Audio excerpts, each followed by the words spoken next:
Look, I think everybody wants to see a peaceful, negotiated outcome if that were possible, but Vladimir Putin is plainly determined to double down on his path of violence and aggression, absolutely brutal way he's treating the Ukrainian people. We've got to step up. We've got to increase our support, and we've got to tighten the economic vice around Putin, sanctioning more people today as we are, sanctioning the Wagner Group, looking at what we can do to stop Putin using his gold reserves, but also doing more to help the Ukrainians defend themselves. That's what we're doing. We're helping a free people to defend themselves. And so the UK, having been in the lead in giving anti-tank weaponry, is now giving 6,000 more missiles in addition to a lot of other support. But there are now dozens of nations that are supporting the Ukrainians, and we're moving really from a program of supporting resistance to supporting Ukrainian defense of their own country. Already Putin is seeing that his ambition, which was to try to intimidate NATO, is producing the opposite effect, and he's getting more NATO on his eastern frontiers rather than on his western frontiers, more NATO on our eastern frontiers, as it were, rather than less. And the UK is doubling down in Estonia. We're putting a detachment of planes in the sky above Romania. We're increasing our support for Poland, for all the Baltic states, and we will continue to do that. Yes, of course, that NATO is working together on cyber, trying to combat Russian disinformation, but what the whole of the West wants to do, what countries around the world want to do, is work together to make clear to Putin that this type of aggression will not go unpunished.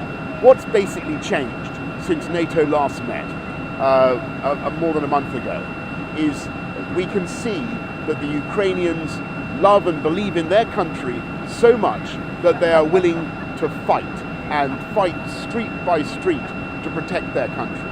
We've got to rise to the challenge that presents to us. We've got to give the Ukrainians the support, the help, the protection they need.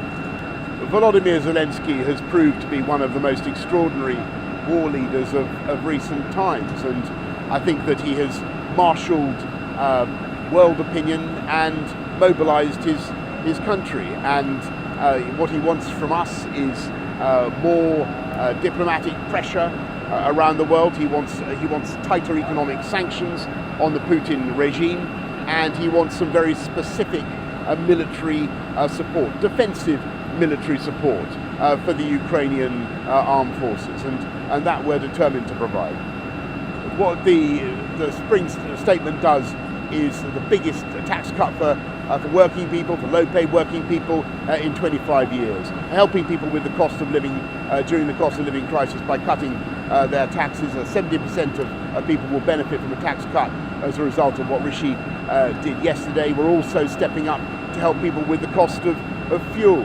The 9.1 billion we're putting in to help to cut fuel bills, helping pensioners by keeping the triple lock, making sure that we keep their all the allowances that they receive, but above all, and this is the most important thing, making sure we have a strong economy with very high employment, people in high wage, high skill jobs. That's the way forward. The UK it's been very striking the way the UK has come out of COVID, bouncing forward with very low rates of unemployment, and 600,000 more people on the payroll than there were before the pandemic began. That's absolutely fundamental for tackling the cost of living.